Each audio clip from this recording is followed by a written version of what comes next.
Mark chapter 14. Mark chapter 14. It's one of my favorite texts.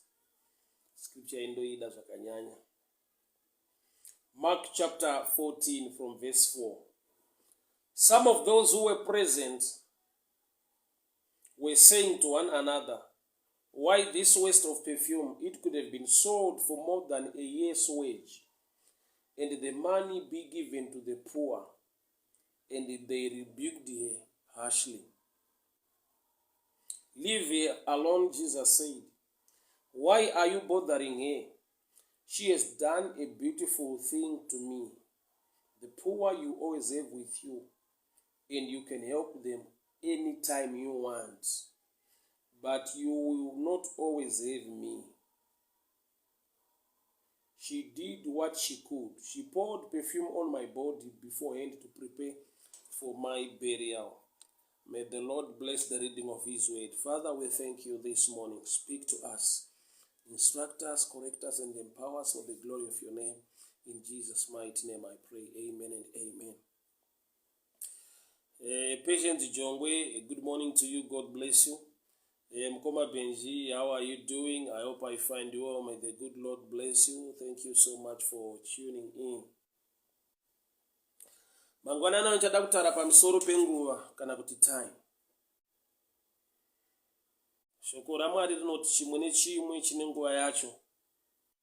We are from the book of Genesis 8. As long the earth remains, as long the earth remains, there will be seed time and harvest. Seed time and harvest. As long the earth remains, seed time and harvest will not cease. Magadzirirwawo kana kuti masikirwawo akaitwa zvinhu naMwari ari musystem yanonditsanangure pano, the seed system, tsika yembeu. Bhaibheri rinoti Mwari havasekwi, munhu chaanodyara unokohwa. Zvoreva kuti kuopareta kwezvinhu zvaMwari mukingdom zvine masystems akafanana neagriculture. Unokohwa chawadyara, unokohwa chawadyara. When you talk about seed, most of the times people zvinokasika kuuya mumind inhau yemari. What I'm talking about is more than money. You realize in life kuti kune zvinhu zvisingagonekwe nemari. Mumwe vati ayo Bhaibheri rinoti man answereth all things. Ndakati papanda kudzidziswa vanhu kuti kana Bhaibheri ichiti man answereth all things, harireve kuti imhinduro iri correct pazvinhu zvese. An answer can be wrong. For example, munhu akava necancer if une mazimari akawanda. Look at Steve Jobs weApple. With all the money, yakatadza kumusustain akamupa upenyu. He passed on.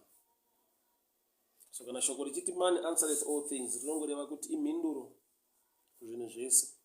But mhinduro iriko inoti no, mhinduro iriko inoti yes. So kana ndichitaura pamusoro pe time uye nembeu, zvinhu zviviri zvida kutozvinzwisise. Kana Genesis ichiti seed time and harvest, which means the seed is always connected to time in the kingdom of God. As long the earth remains, seed time and harvest will always be there.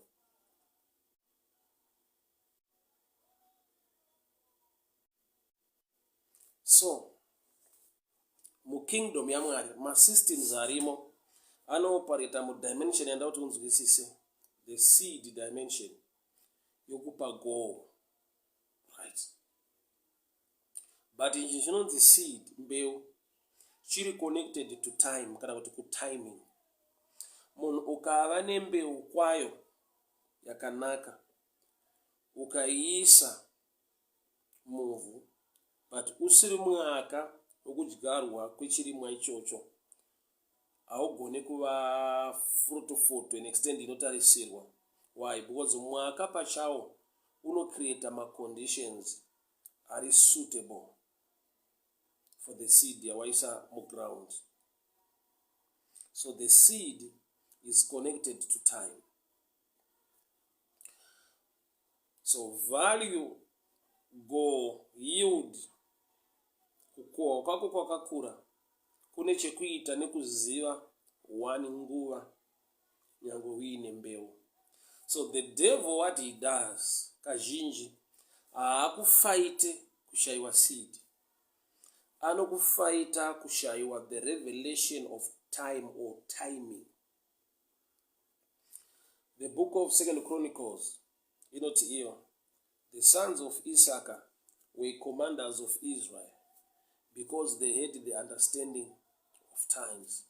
Vana vaIsaka vakaitwa makomanda muhondo kwaIsraeri nokuti vanhu vaifamba nekuziva nguva, kuti mumwaka uyu nenguva yetinoitei chii chinofanirwa kuitwa. Baba mtandwa, you're welcome. May the good Lord bless you. Ashib Banda, you're welcome. May the good Lord bless you. Thank you so much for tuning in. So mwaka, time, nguva inokosha kana munhu ane muruoko rwake chinhu chinonzi mbeu kana kuti seed. As long as the earth remains, seed time and harvest will always be there. So nyaya ndiri kuverenga manje rikatidzoke, ndaida kuti nditaure mazwa aya ave ne-eye opener kuti ugone kugamuchira zvandichada kudzidzisa kubva kuna Mark chapter 14. Kune mukadzi ari kuuya kuna Jesu aine the alabaster box of perfume. Ndokusvikobreka the alabaster box of perfume tofunga nyaya tinoziva vazhinji achizodza Jesu. People who were there ndokubva vati, why a waste of perfume? It could have been sold for more than a year's wage and the money be given to the poor. Giving to the poor is a good thing. Ministering into the lives of those in need is a good thing. Bhuku raJames rinoti kunamata kwezvokwadi kurangarira shirikadzi nenherera. So ministering to the poor zviri mushoko raMwari zvinokurudzirwa. But pano pane nyaya, pano paita clash yekuti vanhu vataura pfungwa yakanaka nyangwe iri mushoko raMwari, but panguva isiyo. So chinhu chikaitwa chakanaka chikaitwa munguva isiriyo chinoipira izvozvo kana kuti hachitipe ma-results atiri kudesire nyangwe chakanaka. Chinhu chakanaka chikaitwa mumwaka usina kufanira, kunaka kwacho hakuoneki kana kuti hachikupe ma-greater results than kana chaitwa mumwaka kwayo. Kana shoko richiti seed time and harvest, zvoreva kuti the seed is connected to time. So when the devil wants to fight you, he fights you understanding yako yeseason yemwaka kana kuti time. Why? Because munhu wese ane seed, munhu wese ane mbeu. Nemunhu anoti ahana chaainacho ane mbeu yaainayo zvichida yaasiri kutrita sembeu.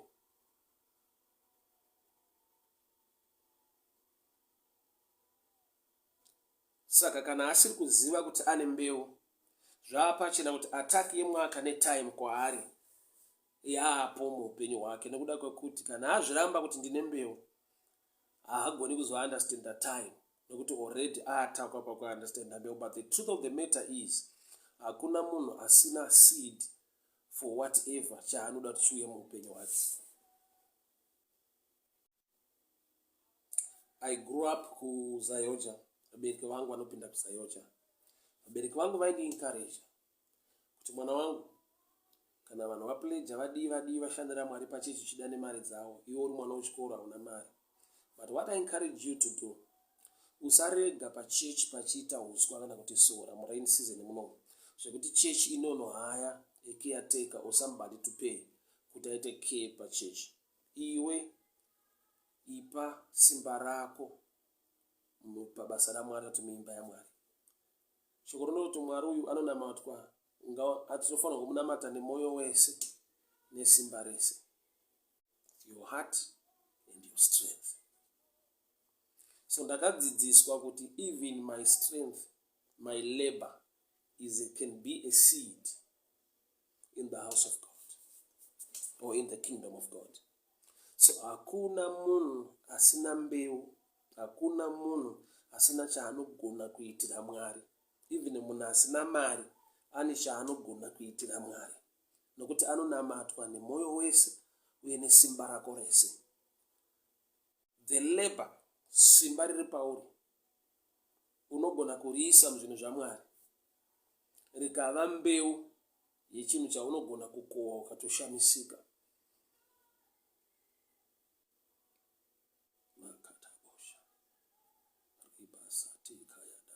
Handisi kana ndirudzika zvakanaka pana. Rega nditange nekutsanangura ichi. Hakuna munhu asina seed. Ingatova an attack from the devil kuti akudze kuti iwewe mirira utange wawana something kuti ugone kuitira Mwari. Yet iwewe uri munhu ane simba mupenyu aripo. You can bring an idea mukingdom yekuti basa ripfuurire mberi.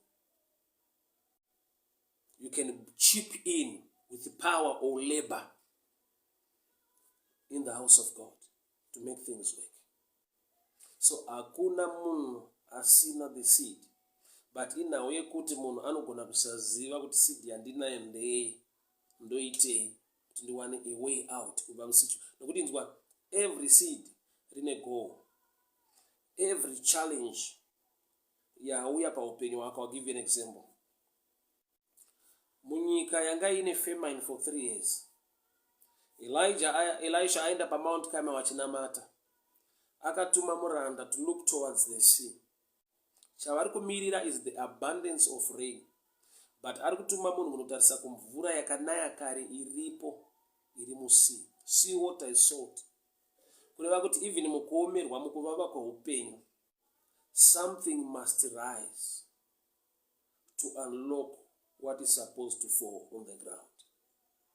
Vari kumirira mvura ichanaya, but ari kutuma munhu kunotarisa kune mvura yakanaya kare, which means pane relationship pa rain newater. So munhu wese ari kuita run out of rain, there is water somewhere that must rise to unlock the promises of rain from above. But zvichida munhu anogona kusaziva kuti water yandina yacho ndeipi ino unlock the rain to fall. So the devil always fight people. Uya kuzotora mazwi ekuti aiwa kune vari nani vanogona kutoshandira Mwari nekuitira Mwari, not you. Kana kuti wakaipa anouya kwauri obva kuti what you want to do is outdated, zvazvichaita zvakuda vanhu vanodaiso nemastrategies aya.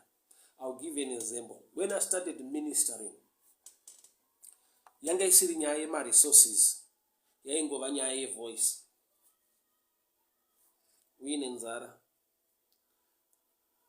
kuchirwara. I was sick 2006. Ndichibva kuchipatara kunotora madrugs, mapiritsi eTB kuNazareth.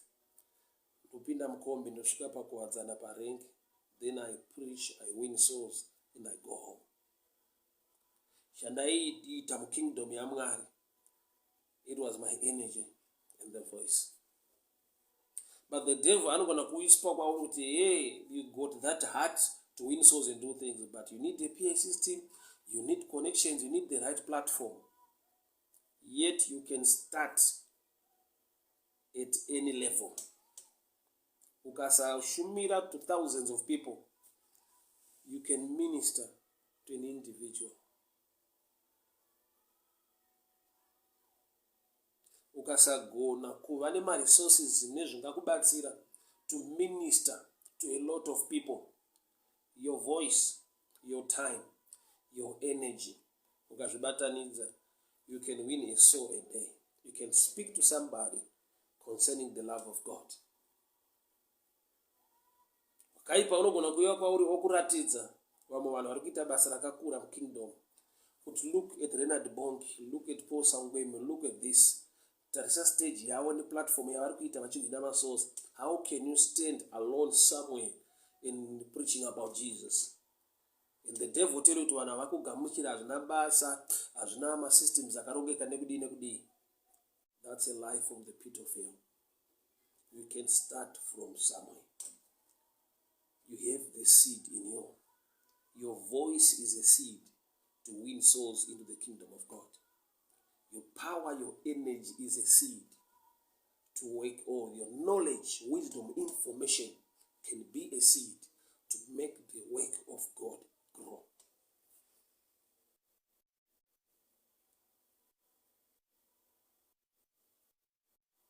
Dai Mwari atiwanira nyasha. Tagona kuziva mbeu dzatiinadzo. Uye nemwaka unoda kudyarwa mbeu iyi.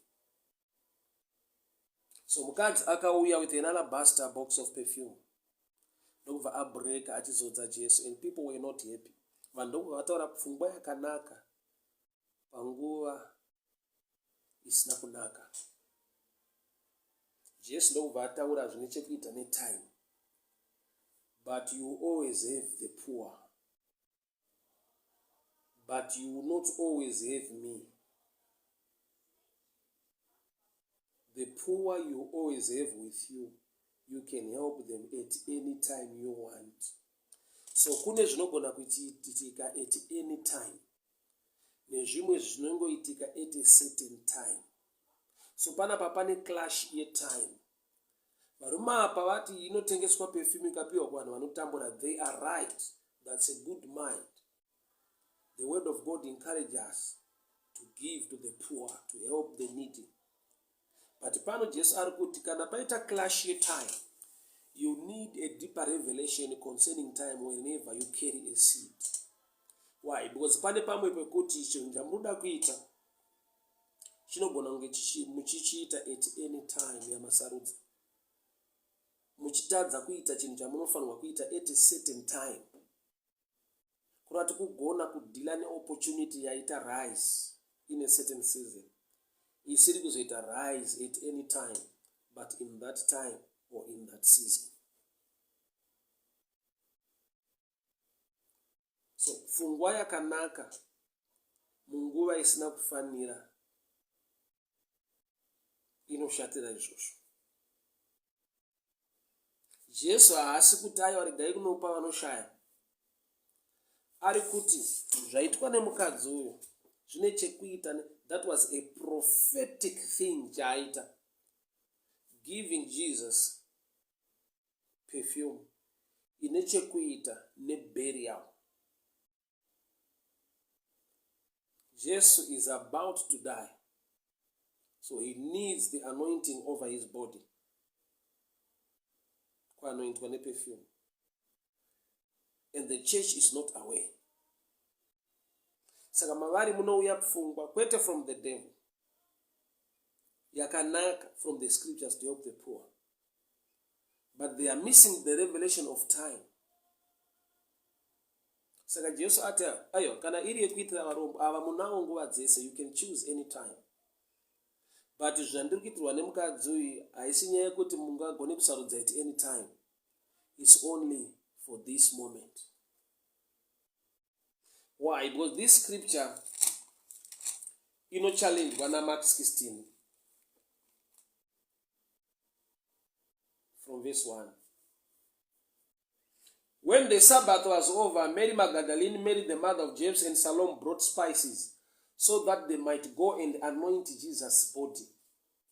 But early on the morning of the week, after sunrise, they were on their way to the tomb. They asked each other, who rolled away the stone from the entrance of the tomb? But when they looked up, they saw that the stone was rolled, and it was very large. As they entered the tomb, they saw a young man dressed in a white robe, sitting on the right side, and they were alarmed. Do not be alarmed, he said.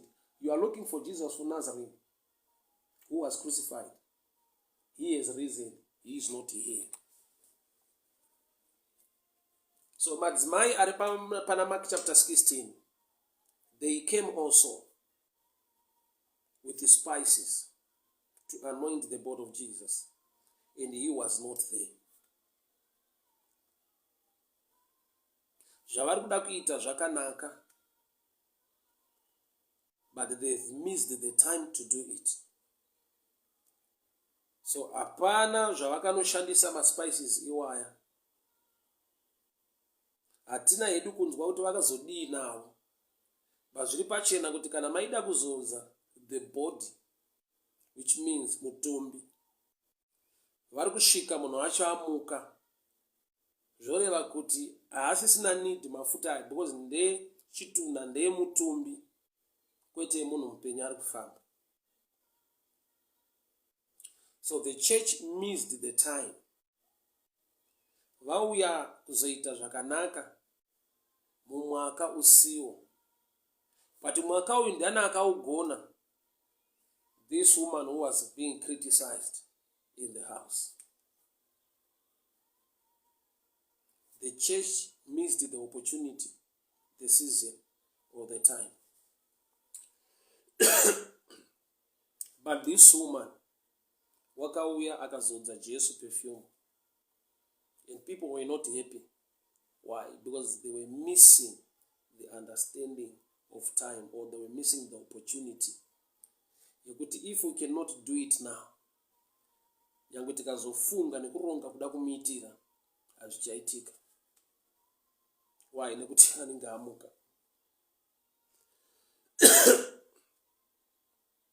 So kazhinji vanhu tine pfungwa yakanaka, tine mufungo wakanaka wekuda kuita zvinhu. And the devil oti ataka kwete kuti tiregere kuita, but to do it in a wrong time and in a wrong season. Kana iye Jesu mukushumira kwake mukufamba aitaura achiti, ndichafa asi nezuva retatu ndichamuka, on the third day I will rise. And the church, or these ladies, they are now just coming in on the third day.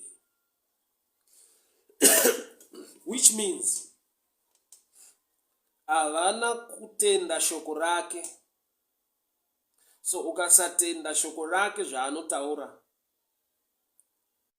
zvinokupotsesa ropafadzo. Why? Nokuti paanoti on the third day I will rise, nezuva retatu ndichamuka, zvoreva kuti don't expect to go and anoint the body of a man on the third day. Akaisa a promise or a declaration kuti on the third day I will rise. Even nyangwe vakaenda early in the morning, it was too late.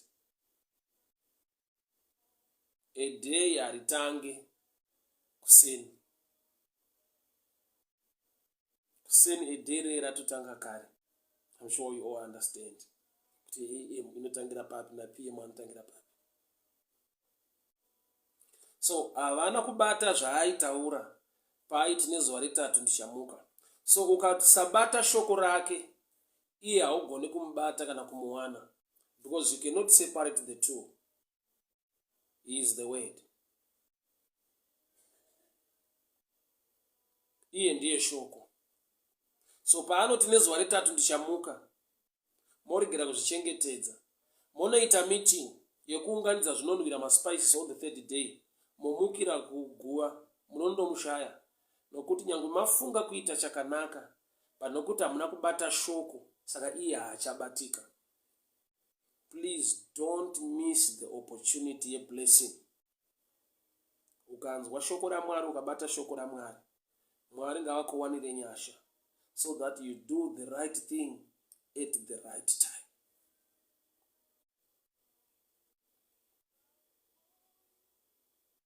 Mweya wekunonokera ropafadzo ngaurege kubata muupenyu hwako. Mweya unokupa kunonokera zvinhu zvinochinja upenyu hwako. Kuti unosvika zvichinzi, watinonokei. Patorwa vanhu 5 pana panga pachitodiwa vanhu zvichida pabasa. Watinonokei. Pane zvazvichitogadziriswa apa, saka watinonokei nokuti zvatoitwa kare vatovhara. Vanhu vakaenda kuguva raJesu on a Sunday morning, early in the morning, they could not find him. They were looking for the body, and the man is already resurrected. Akazvigona ndiani? This woman, this prostitute, she came. Mumba maSimon the leper. Ndokubva azodza mutumbi waJesu. Ndokubva pataurwa zvakataurwa. Jesu ndokubva atsanangura achiti, the poor you always have. You can do to them at any time. Zvinhu zvaunogona kuita at any time ngazviregeri kukupa pressure. I love examples. Ndaitaura nezuro kuchechi kwanandiri kuti mumba mukanzi mapinda nyoka, first thing is to deal with the snake. To find the snake, to take it out. Then, kuti mumba zvamapinda nyoka, wakuswero tsvaka kuti pane buri here, yapinda nepapi, asi mawindo haana kuvharwa here. That information yagara iri obvious. Kuti ukaona yapinda, paripo panopindika napo. But first things first, deal with the snake. Why? Because the more you know waste time uchitsvaka kuti yapinda nepapo uchidii, inogona kukuruma, inogona kukukuwadza. So information yekuti munopindika iri obvious, kuti ukaona yapinda munopindika. Anytime, any day, unogona kuswera uchitsvaka kuti yapinda nepapi, pane buri here. But chekutanga chiri so valid, so important is to deal with the snake.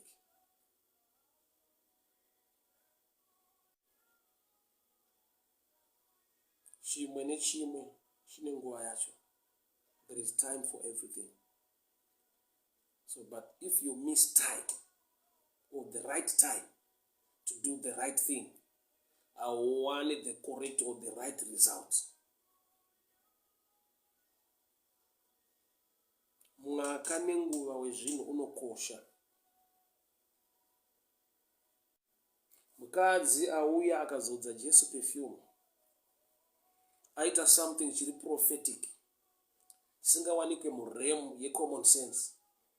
Why? Nokuti Jesu aruda kundourawa kuti aende muguva zomuka nezuva retatu. So mukadzi uyu paari kuzodza Jesu, ipicture yekuti ndiri kuziva zvichaitika kwaari. So paari kubreak the alabaster box, that's a prophetic message yekuti uyu achanoitwa executed, crucified. Vachamurova, vachamubreka.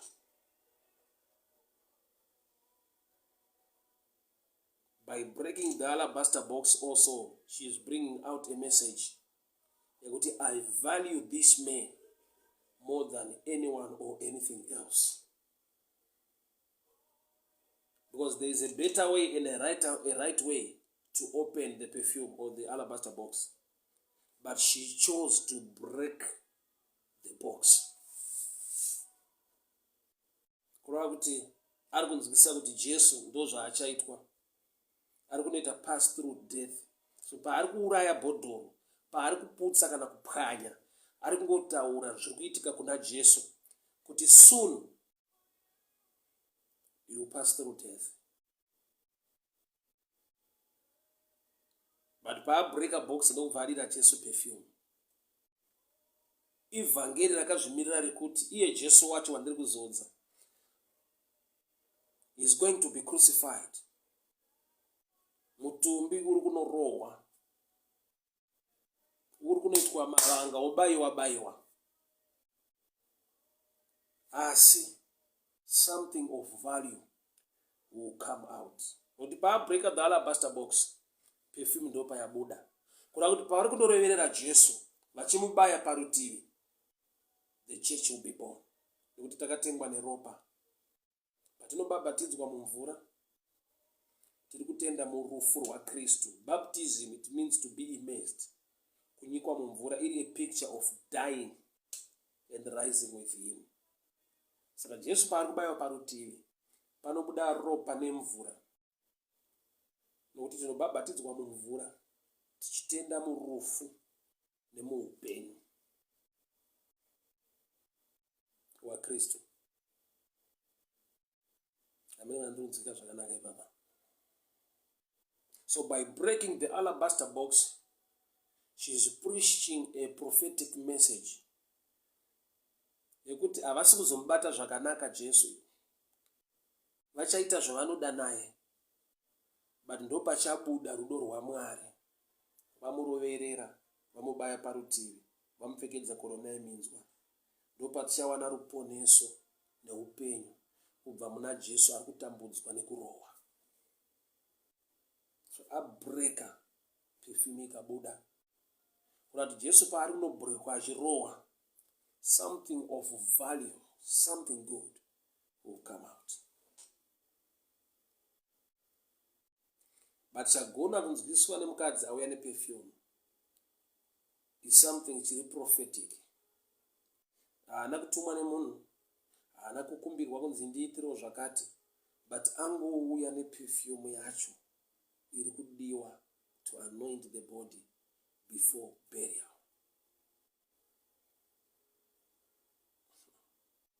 Jesu haana kunge aenda mumba memukadzi uyu ari kumuzodza perfume. Bible rati Jesu akaenda akanopinda mumba maSimon the leper, and this woman came.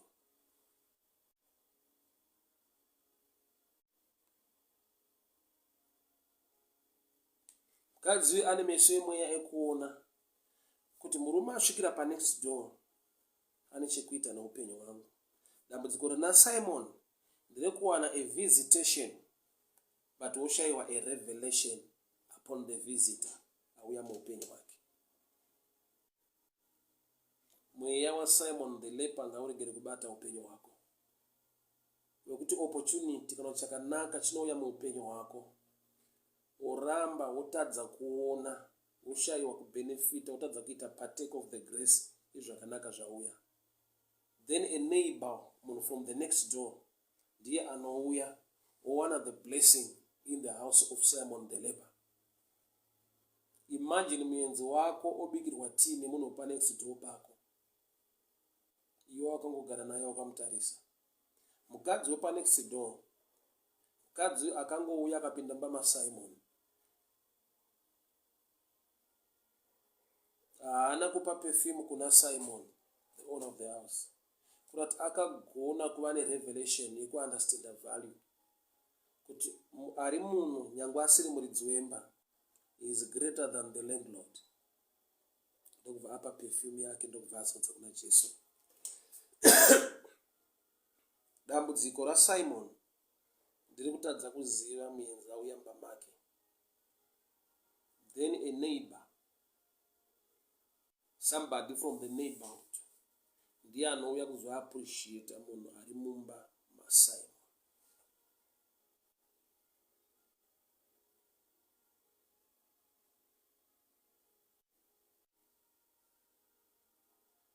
Simon the leper ndiye ari kuwana a visitation yaKristu. Asi ukazvitarisa, mukadzi ari kuwana the blessing, the favor from Jesus.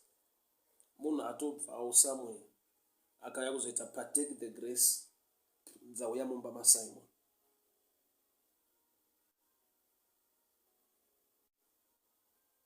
Something which is so interesting. Mukadzi uyu paakauya, Bible rati she broke the jar and poured perfume on his body. Akazodza musoro waJesu perfume. Psalms 23 inoti vanozodza musoro wangu namafuta, mukombe wangu unofashuka. Why the head? Why anointing the head? Musoro unorepresenta knowledge, wisdom, information, understanding. She anoints the head of Jesus with perfume. Jesus thought she's doing this in preparation of my burial.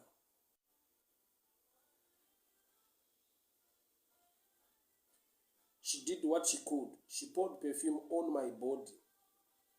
Yet that Jesus and the woman anointed the head of Jesus, but Jesus that she anointed my body. Why anointing the head?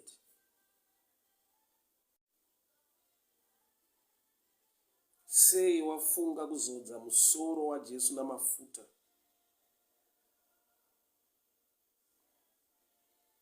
Just of what she has done this in preparation of my burial. She has anointed my body. Yet Bible rat anointa musoro, as Jesus uno recognize that the whole body is anointed. The value of information, the value of knowledge. Arikuzodza musoro. In other words, she's appreciating, or she is giving a picture to the church. But now I got the information, I got the knowledge of the kingdom of God. This man is from above. So perfume andiri kumupa hazvina kubva pakufunga kwangu. Perfume andiri kuzodza Jesu hazvina kubva pakufunga kwangu. Asi kuti ndi Baba vari kumusoro vandipa the revelation. Why? Nekuda kwekuti mukadzi uyu aita chinhu chichada kuzoitika than the church inouya pana Mark chapter 16 ichida kuzodza the body of Jesus nokuti zvakatoitika. I will repeat. Vari kuuya pana Mark 16 verse 1 vachida kuzodza the body of Jesus. Vari kuuya nokuti Jesu wakatoiswa muguva zvakatoitika. They want to anoint the body. But mukadzi ari kuuya achianointa Jesu before burial. Ari kuuya kuzomanointa zvisati zvaitika. So chiri common and natural to men kuita follow things nokuti pane zvaitika. But chaunongowana by revelation from the Father is to do something nokuti pane zvichaitika. Nokuti Jesu aiswa muguva icho kwadi vanogara pasi woti let's go and anoint the body nokuti zvatoitika mutumbi wako afa. But mukadzi ari kuuya nealabaster achibreka, ari kuuya kuzomuzodza Jesu nokuti zvichaitika kuti achaiswa muguva, anoda body to be anointed.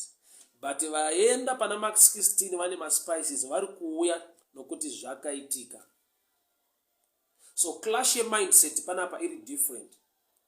Ava vari kuuya pana Mark 16 vari kuuya nepfungwa yekuronga kwevanhu kuti Jesu warovererwa aiswa muguva handei tinozodza mutumbi the body nokuti zvatoitika.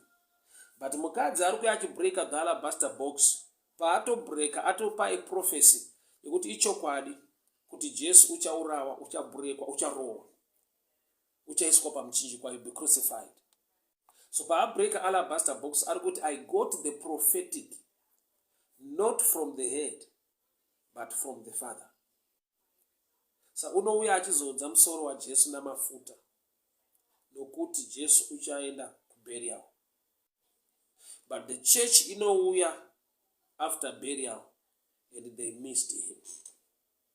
Kuti chakapotswa nechurch is time. Zvavaida kuita zvakanaka, but nokuti vapotsa nguva havachawana results or blessing and favor yakawanikwa this woman. Sister Ashamiso Jake, it's been a long time. May the good Lord bless you. My brother Sergio Ernesto Obrigado House Beira, may the good Lord protect you and bless you over there in Mozambique. Thank you so much for tuning in. So nyandutara nezvayo mangwanana nhasi ine chekuita netime, ine chekuita nenguva. The devil akakuataka pakuunderstanda kuti what is a seed.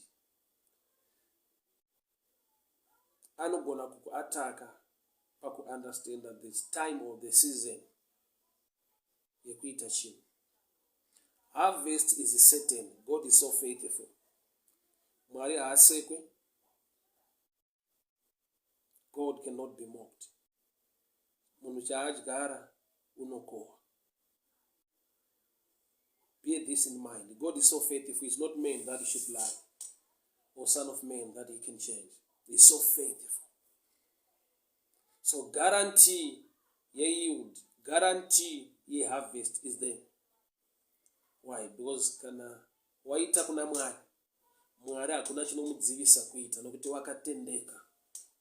Anoramba akamira pashoko rake, chaari tuma ridzokere kwaari risina kuzadzikisa chaari tumira. So the devil, when he wants to attack, he attacks concerning seed. He also attacks you concerning time, because seed time, is the long the earth remains, seed time and harvest will always be there. So seed time, that's the challenge. Harvest, iriko, God is so faithful, but to seed and time, that's where the devil attacks the church. Vanhu pavakauya nemaspices nezvinonhuhwira vachida kuzodza mutumbi wajesu, they hate the seed, they hate what it takes to connect to the blessing and the favor, but they missed him because vakauya on a Sunday morning, iye amuka nekuda kwekuti havana kunge vabata shoko rake. Iye aiti ini ndichafa asi nezuva retatu ndichamuka, which means they were supposed to come on the second day. Vaisvika mutumbi urimo on the second day. But it's unfortunate with the traditions that dzakavabata. Why? Because the second day was a Sabbath. So vakabata sabata, sabata rikavabata zvekutadza kubata muridzi wesabata. I'll repeat. Vakabata sabata, vakasaenda kuguva raJesu kunomuzodza. Vakati tinoenda early morning on a Sunday. Vakasvika amuka vakamushaya. So chimwe chakavashayisa kubata Kristu, number 1, kusatenda shoko rake kuti nezuva retatu ndichamuka. Number 2, kusaziva kuti iye ndiani, is the Lord of Sabbath. So pavakabata sabata, vakasaenda kuguva kunomuzodza zvinonhuhwira, sabata racho ndo rakavabatawo, vakatadza kubata the Lord of the Sabbath. This picture is common even in our times. Ukasanga nemwe munhu akabata sabata zvakanyanya, haagoni kutaura newe pamusoro paJesu anova the Lord of Sabbath. Haagoni kutaura newe pamusoro paKristu, paJesu wakakufira pamuchinji kwake paupenyu. Nyaya yake inogumira pakuti munoenda kuchechi kupi uye munoenda musi upi. Izvo zviri zviviri mukasawirirana, anojaja kana kuconcluda kuti you are of the devil, munonamata Satani. Yet salvation haina kusungirirwa padei kuti munamata chingani uchipinda chechipi.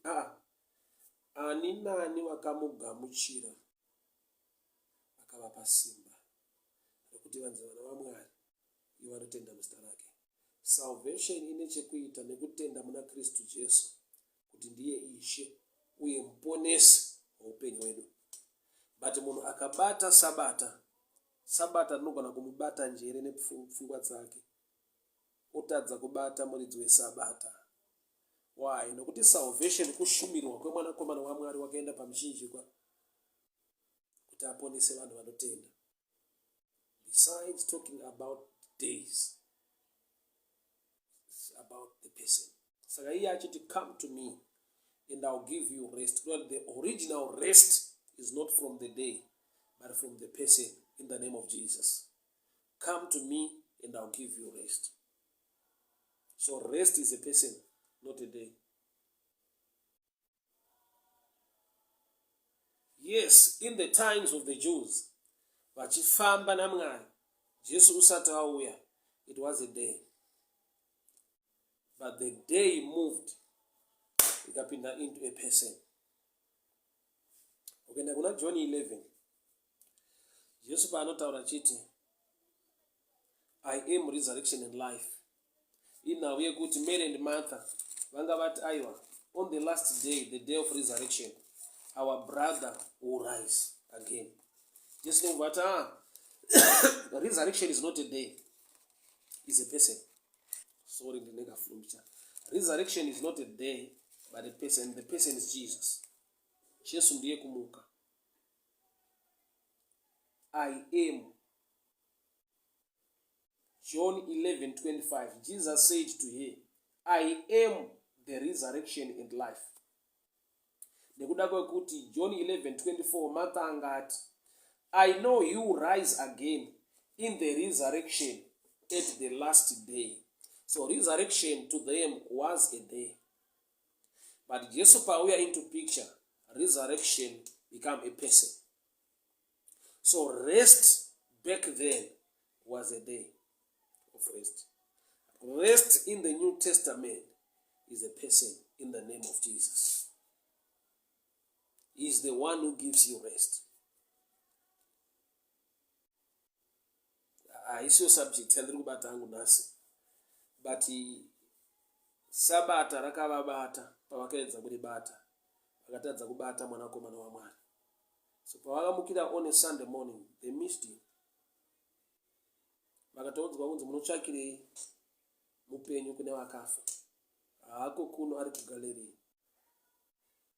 Blessing yekupa kuna Jesu yakaenda nemukadzi akauya neperfume. Vakadzi vazhinji vakauya nemaspices. They missed the opportunity. So nyaya yandiri kutaura nhasi, it's about doing the right thing in the right time. So the devil unogona kuziva kuti zvauda kuita zvakanaka, but unokupotsesa mwaka nenguva waunofanirwa kuzviita.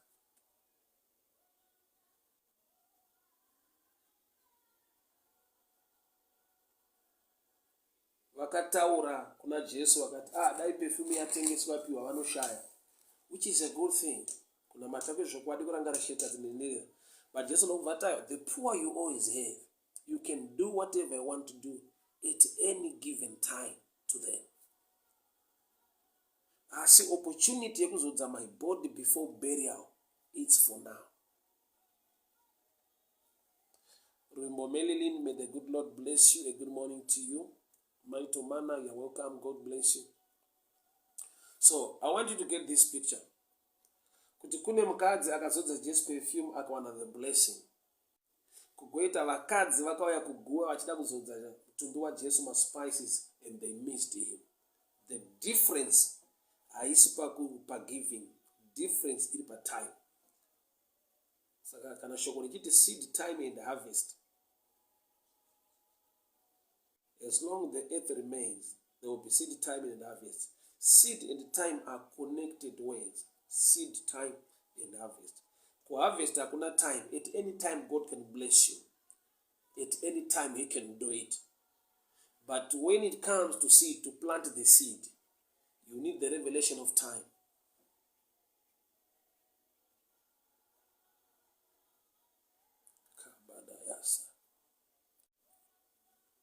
Unofanirwa kunge une chizaruko pamusoro penguva. Ndambotanga nditaura ndichiti nyaya yeseed, it's not about money always.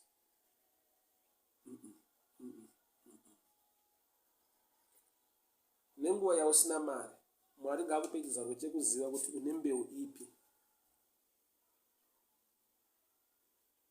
ingakuconnect kublessing yezvinhu zvaunoshuvira.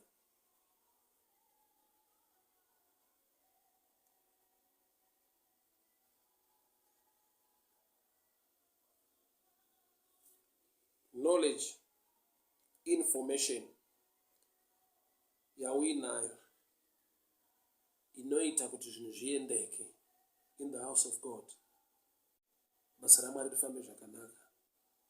Ukaramba wakaichengeta mauri, you are denying yourself an opportunity yekudyara that seed inonzi information inodena a blessing inofanira kuuya muupenyu hwako. Mwari anonamatwa nemwoyo wese nesimba rako rese. Your power, your labor, simba rako is also a seed. Visitation, visiting someone who's so sick, visiting someone in prison is a seed. Giving a smile to somebody is a seed.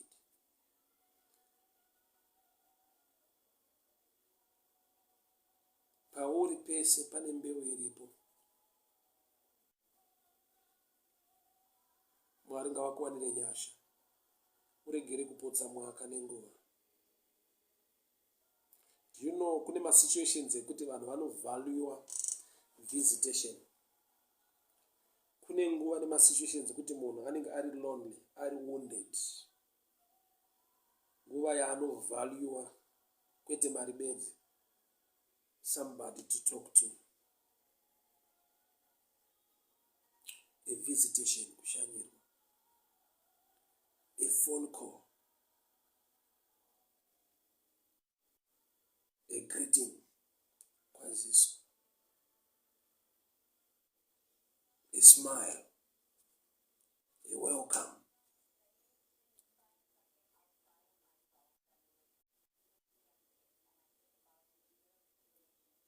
Seed time and harvest. So the devil attacks you by issue a time. The devil will lie to you, or you don't have the seed. But I've come to tell you this. Hakuna munhu asina mbeu. Elisha paakati ndanzwa kutinhira kwemvura zhinji, akatuma muranda kunotarisa towards the sea. Sea water iri salt. Mvura yavari kuda kuti inaye imvura iri fresh, iri kubva mudenga. Iri kuita vapor ichienda mudenga. Sea water iri salt. But that salt sea water paakaita eyes like a man's fist. Muranda akaenda akati, there is something rising from the sea like a man's fist. Munhu waMwari ndokubva the rain is about to come. Connection sea water iri salt rainfall nemvura iri fresh iri kunaya ukazvitarisa, imwe inovava, imwe iri fresh, but inovava iri kudenha zviri fresh. Unoziva here kuti kune mbeu. I know kuagriculture munhu akadyara mango anokohwa mango, akadyara magwavha anokohwa magwavha. But in the kingdom of God, the heart, moyo wako wakanamirana nezvawaitira Mwari. The Lord also looks at your heart. Mwari unonzvera moyo. Mwari unotarisa zvishuwo zvemoyo. Your seed can speak before God. Kuti panaye mvura iri fresh. Iyo seed iri mvura yemusiota inovava. What am I saying? Kuti uri kuita chinhu uchishuvira chimwe chinhu kuti Mwari vakuitire. Ende chinhu ichocho chawaita iwewe hachina any connection nezvaunoshuvira kuti zvikohweke muupenyu hwako. But nokuti Mwari unonzvera moyo, you'll be surprised at times kuti haisi nyaya yekuti pane pawakapa mari ukakohwa mari. Pamwe pacho wakapa rudo, wakapa visitation, ndobva wasangana neropafadzo iri financial. Pamwe pacho wakapa mari ukava neutano hwakaita bounce back health wise. Zvoreva kuti hapasi pese paunodyara mari kuti ukohwe mari. But pane nguva yekuti Mwari unokupa a financial breakthrough nekuda kwerudo rwawaitira mumwe munhu, rudo mabatiro awaita mumwe munhu. But Mwari vachiziva kuti your desire, what you are dying for, is a financial breakthrough in a certain area. But panguva yekuti iwo uruda chinhu ichocho mari hauna, but mushaka waita mari une revelation yeseed iri mauri kuti I can also care and love somebody.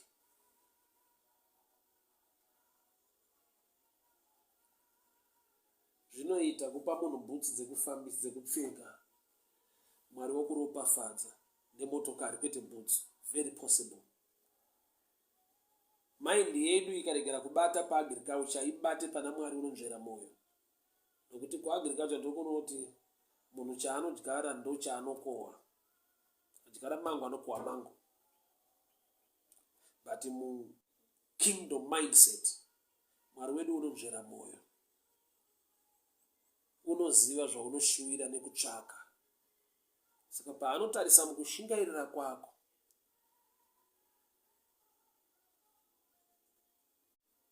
Cornelius was a giver and he was a prayerful man. Mwari pavanoti zvipo zvako neminamato zvasvika, waipa zvipo, iye ndobva adenha denga rikamurangarira to an extent yekuti he was the only man akaitirwa crusade ari one kuti agamuchire Jesu. Pakatumwa vanhu kunoshedza Peter anga ari kuJopa, akauyamba maCornelius akaparidza, vanhu vakawana salvation. Giving yake yakadenha kuti denga rifunge chakashota muupenyu hwake. Why? Because chaita kuti ave a giver munhu anga ane zvinhu anga anazvo. Saka pagiving yezvinhu zvaainazvo, yakadena chaasina. He was not yet born again. Akaparidzirwa vhangeri raKristu, akatendeuka, akaponeswa. So paunominista muimba yaMwari, paunoitira Mwari, paunoita plant your seed, Mwari unonzvera moyo kuti vagone kugadzira mbeu yezvinhu zvauchakohwa inobva padesire of your heart. I'm sure kune vakamboita kama cross search yekuti hapana pawakapa motokari but Mwari vakakuropafadzira motokari. Pamwe pacho haunonge wapa mari, Mwari vakakupa financial breakthrough. Why? Because Mwari vanonzvera kuti chakashota muna Cornelius chii, zvipo neminamato zvasvika, anopa vanhu zvipo kuti ane maresources ainawo, but chakashota mari is not born again. Peter, uye uparidzire murume uyo atendeuke. Mwari werugare vakuitirei nyasha, Mwari werugare vakurwirei, vakugonesei, muropafadzwe zvikuru. May the good Lord bless you. May the good Lord favor you. So happy to see you online, hama dzangu. Mai Mukwena Muguti, may the good Lord bless you. Mai Tsitsichi Weshe, Great Piri, God bless you, God bless you. Itirwai nyasha, Mwari ngavakuropafadzei, Mwari ngavakuchengetei. Napoleon Mate, a good day to you. Mwari vakuitirei nyasha, hama dzangu. Muswere murugare, muswere munyasha. Thank you so much, God bless you. Nasi mukomana hasi kuti disturb akaenda kuchikoro, so I just thank God for his life. Mwari vakuchengetei, Mwari vakugonesei, Mwari vakurwirei. Bye bye. Tisanganiswe zvakare mangwanani nezita raJesu. Amen. Baba, ndinonamata, ndinotaura nyasha nekubata kwenyu kunoshamisa. Tiregere kupotsa mwaka kana nguva yekuita zvatinofanirwa kuita, kuti tisangane nezvamunoda kuita muupenyu hwedu. Takupai mbiri nekukuremekedzai sevana vaIsaka vakafamba nokuziva nguva. We pray for the grace to understand the times. In the mighty name of Jesus. Amen and amen. God bless you. Bye-bye.